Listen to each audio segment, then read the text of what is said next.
Yo, Parachorphins and retrogrades back from a fresh week of vacation in the Florida sun. Rules for Retrogrades returns with a special show, a special guest. Mr. Patrick Coffin of Patrick Coffin Media is back.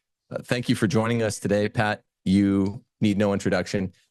Thank you. Everyone's familiar with you, has followed your story, and it's been a while since you've been on the show, and it's been a while in general. Welcome to Rules for Retrogrades once again. Always great to be back, sir, in the rule zone. The no spin zone. You're in the no spin vortex zone. This is like 2004. It is, or 2014 if we go vortex. Well, so there's a lot of stuff I wanted to talk to you about, and so I figured have you on. But first off, would you just talk us through your new media venture, because you've really been a stalwart warrior for the faith throughout the last 4 years, and you've had some social media hurdles to overcome because of your bravery during the beer bug clot shot debacle of 2021, 22. And you were really brave throughout that. We're brave here as well, but we codify language. So we're kicked off YouTube. Then you said, well, I guess I'll just get off of Twitter. And now you're fully back. So walk us through what Mr. Patrick Coffin has been doing in California in his off time. Well, Tim, thanks for the invite again, and thanks for the opportunity to explain what the heck's going on. We have to figure out what's going on first. Yep. The presidency of Donald Trump in 2016 and the information battles about who he was and what his leadership was going to be like, coupled 4 years later by the rise of the beer bug, which happened in 3 days. It happened between March 17th and March 20th, 2020. And that, I don't know why, Tim, I'm not the only one, but I was given what I think is a gift to see that we were being lied to on a massive scale. How can... Oh, it's just obvious too. How can it just bore the evidence of pre-planning that every TV producer, every editor, every newscaster in every language is saying the exact same thing. I'm sure you've seen the many compilations of the multiplying TV screens, like the Brady Bunch times infinity, with all the anchors from around the world saying the same thing. And then I realized there's something wrong, because they can't name this disease. It was Wuhan, then it was novel. Remember novel coronavirus? They tried that out for about 45 minutes, didn't quite stick. And then they settled on the C word, which rhymes with schmovid. And it's as though they picked a Ray Bradbury type scary condition to make us all cowed and frightened. And yeah. At that time, the community that I co-founded was called Coffin Nation.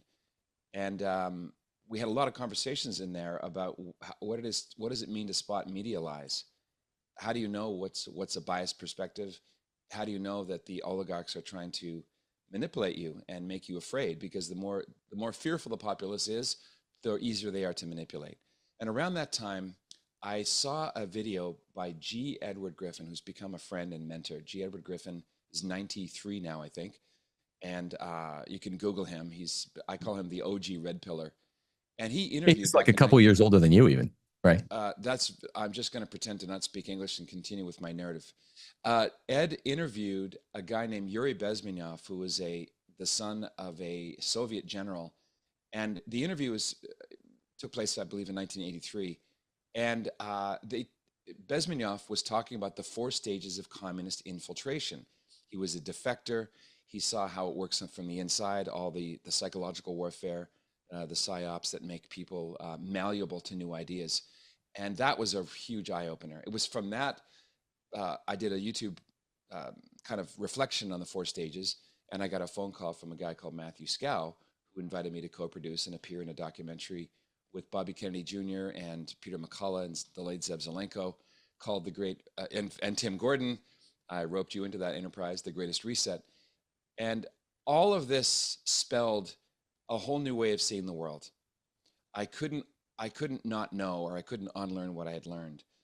And once you get that kind of eye-opening experience about this massive scale event, it makes you reconfigure and reinterpret things in the past. Who murdered Kennedy? Was 9/11 an inside job? Who sank the USS Liberty? And on and on. Agreed. We don't have to go through, especially there's naming all of them. Yeah, Necessary. Yeah, well, so Yeah, there's I a agree. list of things that if you even express interest in knowing a little bit more about, then you're labeled a conspiracy theory wacko. And I don't like censorship. I don't like when adults are not allowed to have free-flowing information and conversations. I think we need to talk things through. When you don't talk things through, bad things happen. One of the bad things is violence. People do not like their voices thwarted. So Coffin Nation has just been relaunched as True North, the True North movement, or AKA True North Community.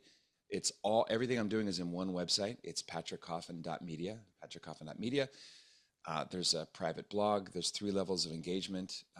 I'm doing extended, unfiltered shows, the Patrick Coffin Show, because some of the topics, as I know you know, Tim, you have to play the verbal kabuki dance to avoid our open-minded brethren in Silicon Valley. So all that's available inside patrickcoffin.media. Oh, we're also going to Italy. We're spending the first half of Advent in Italy with Anthony Abate of Avoiding Babylon infamy. Oops, I mean fame.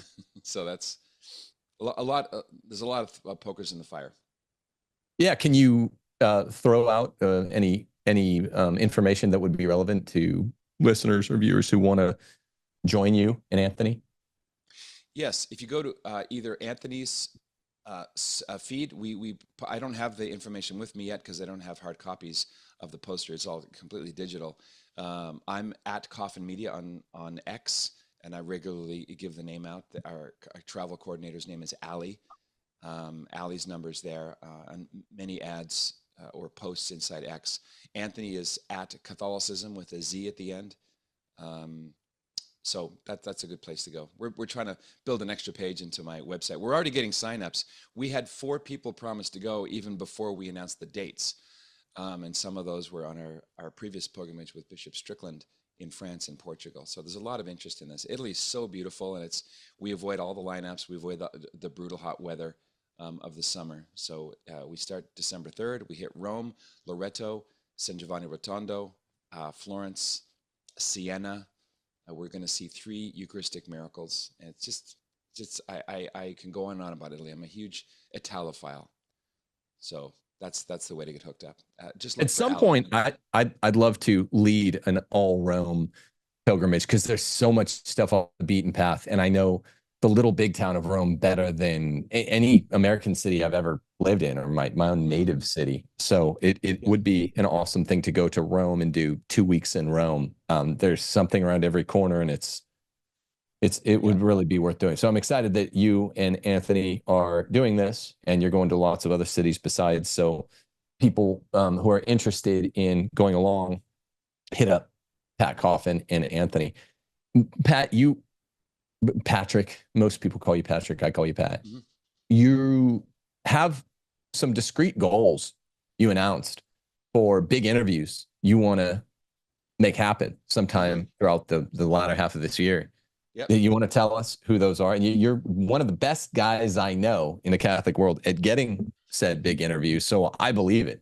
Tell us some of your goals in interviews and more broadly in reforming. And then I want to talk through some issues with you. Sure. Well, the True North movement is all about, why is it called True North movement? There's a line in the Canadian national anthem, True North, strong and free.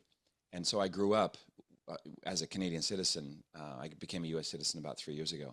But North was always this mystical, wonderful land, and not only because of Santa Claus. North is adventure. It's a little bit of danger, but it's the promise of something solid. We don't say True West or True South. It's True North. So North is a kind of symbol of heaven, of terra firma. And if you're lost in the Amazon jungle and you have a compass, your compass is not pointing to True North. You always have to make corrections because it's going to magnetic north.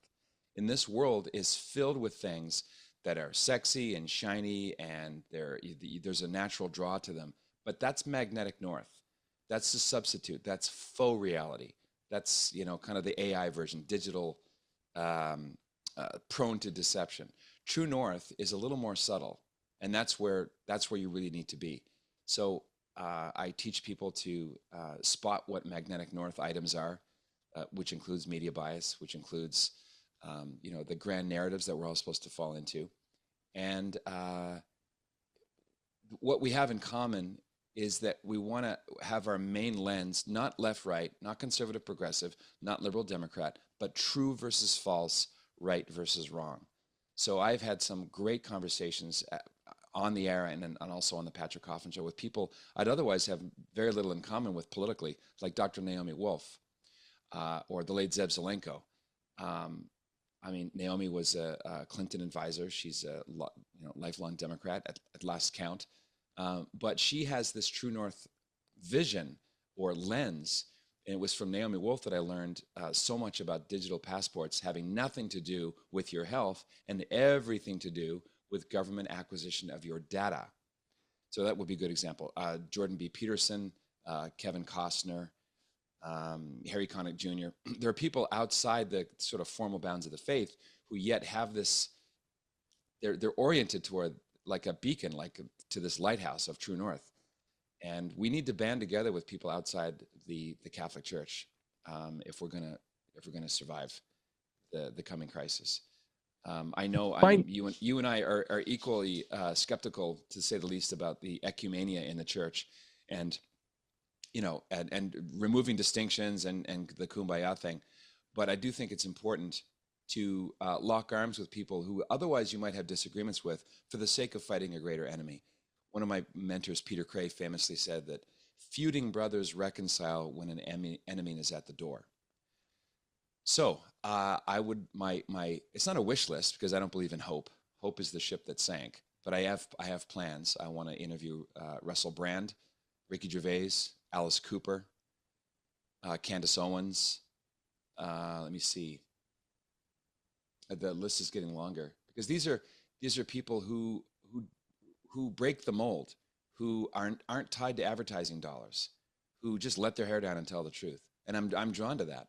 And the more people are tagged as pariahs or, you know, ideologically unsound, I become more curious about what they're saying. I'll give you an example. Yeah. I just got a yes last night from Tommy Robinson, the British restorer of British culture against the Mohammedan invasion. And so I'm already getting pushback from that. Oh, how dare you? They throw the word fascist around all the time. Doesn't mean anything anymore. And that tactic doesn't work with me anyway. So the idea of someone who sees the truth as the most important value, why can't we just tell the truth? We could be wrong. I could be wrong. I'm not infallible. But I'm not going to lie. And I don't want to live some half-baked life. There's a wonderful Spanish phrase from one of my favorite movies. The movie's called Strictly Ballroom. And it's a Spanish phrase in the film. Vivir con miedo es como vivir a medias. A life lived in fear is a life half lived. No thanks. So that's my compressed version of my my planned guest list, and I hope to do it I hope it's in the bag in 6 months. Oh, Patrick Bet David too. I think he's really the best in the business. Valuetainment. He's just so good. And maybe I'll have Tucker Carlson back. I interviewed Tucker Carlson 3 years ago on his. I remember. And now it's making the rounds again because he gave me a compressed answer about the illegal immigration problem, and it's just like lightning in a bottle. Tucker gets complicated things across in a way that's smooth as glass. He's very, very easy to listen to. He is. Yeah. And he just gets better and better.